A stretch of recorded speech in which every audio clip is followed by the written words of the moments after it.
Halo, jumpa lagi dengan Pak Guru Toto. Semoga semuanya masih tetap sehat, tetap semangat, dan siap belajar. Oke, kali ini Pak Guru Toto akan membahas materi tentang ruang sampel dan kejadian, bagian dari materi tentang teori pencacahan dan peluang atau probabilitas. Siap belajar, jangan lupa juga like, komen, dan subscribe di video Pak Guru Toto di YouTube channel ya. Baik.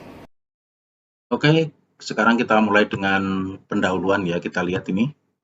Menurut sejarah, teori peluang atau probabilitas itu berasal dari dunia perjudian ya, para bangsawan Perancis. Pada pembahasan materi ini akan banyak dipakai alat perjudian seperti kartu remi atau bridge, dadu, koin, dan lain-lainnya ya. Hal yang akan kita pelajari bukan supaya kita mahir berjudi, tetapi adalah logikanya dan pemecahan masalahnya. Seperti itu ya. Jadi diingat ini belajar tentang teori pencacahan atau peluang itu bukan supaya mahir berjudi, tetapi adalah yang kita pelajari adalah pemecahan masalah dan logikanya. Oke, kita lanjut.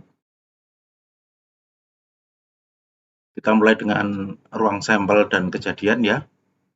Ruang sampel ini lambangnya S adalah semua kemungkinan dari suatu percobaan ya. Kita lihat ini. Kemudian kejadian adalah anggota dari suatu ruang sampel. Kejadian biasa dilambangkan dengan huruf kapital, itu huruf besar ya, selain S karena ST itu digunakan untuk ruang sampel ya. Oke, kita lihat contohnya. Dari percobaan melempar dua mata uang logam, sisi angka dan gambar, ini A dan G ini lambangnya serentak sebanyak 1 kali, maka tentukan ruang sampelnya ya, ini dua mata uang ya. Oke, kita lihat ini. Kemudian yang kedua adalah kejadian munculnya sisi yang sama ya. Kita jawab, kita tentukan penyelesaiannya.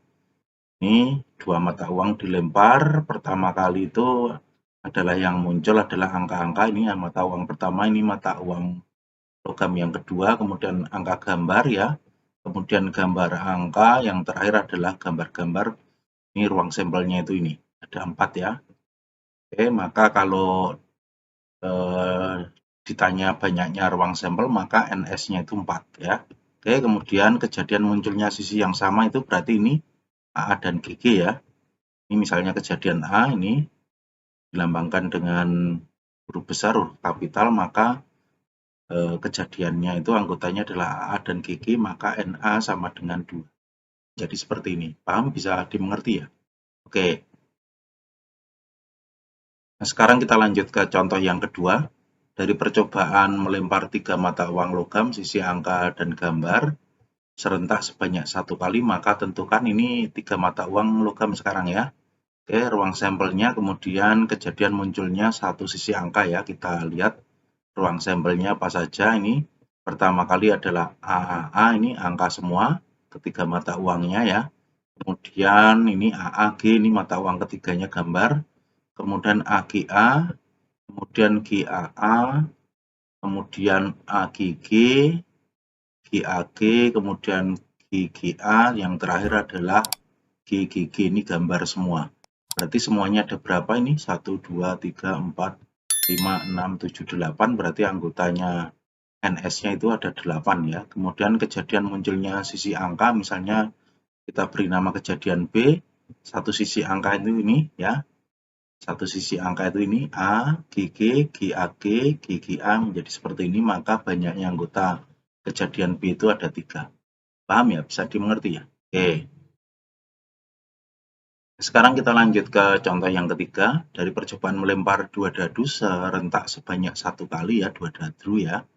Maka tentukan ruang sampelnya, kemudian kejadian munculnya jumlah kedua mata dadu sama dengan 5. Kita lihat penyelesaiannya ya. Kita tentukan dulu ruang sampelnya, kita lempar, maka pertama kali muncul 1, 1, kemudian 1, 2, 1, 3, 1, 4, 1, 5, 1, 6 ya. Oke, kemudian ini 21, 22, 23, 24, 25, 26 ya. Oke, kemudian 31 sampai 36, 41 sampai 46, 51 sampai 56, terakhir adalah 61 sampai 66. Berarti semua anggota ruang sampel dari melempar 2 dadu serentak sebanyak satu kali itu adalah NS-nya 36. Ini banyaknya 36. Oke ya. Kemudian kejadian munculnya jumlah kedua mata dadu sama dengan 5, berarti contohnya ini ya, 1, 4, ini 2, 3, 3, 2, 4, 1. Berarti kejadian B-nya ini 1, 4, 2, 3, 3, 2, 4, 1 itu sebanyak anggotanya ada 4. Berarti NP sama dengan 4. Paham? Bisa dimengerti ya? Oke. Oke, sekarang kita lanjut ke contoh yang keempat ya. Kita lihat ini soalnya ya. Pada percobaan pengambilan kartu BRID atau kartu remi ya, tentukan kejadian X, yaitu terambilnya kartu bernomor bilangan prima ya. Bernomor bilangan prima itu kan ada 2, 3, 5, 7 seperti itu ya. Oke. Kita lihat ini X-nya itu adalah anggotanya ini 2 keriting, 2 skop hitam ini, kemudian heart, ini wajik ya. Kemudian 3-nya juga sama seperti itu.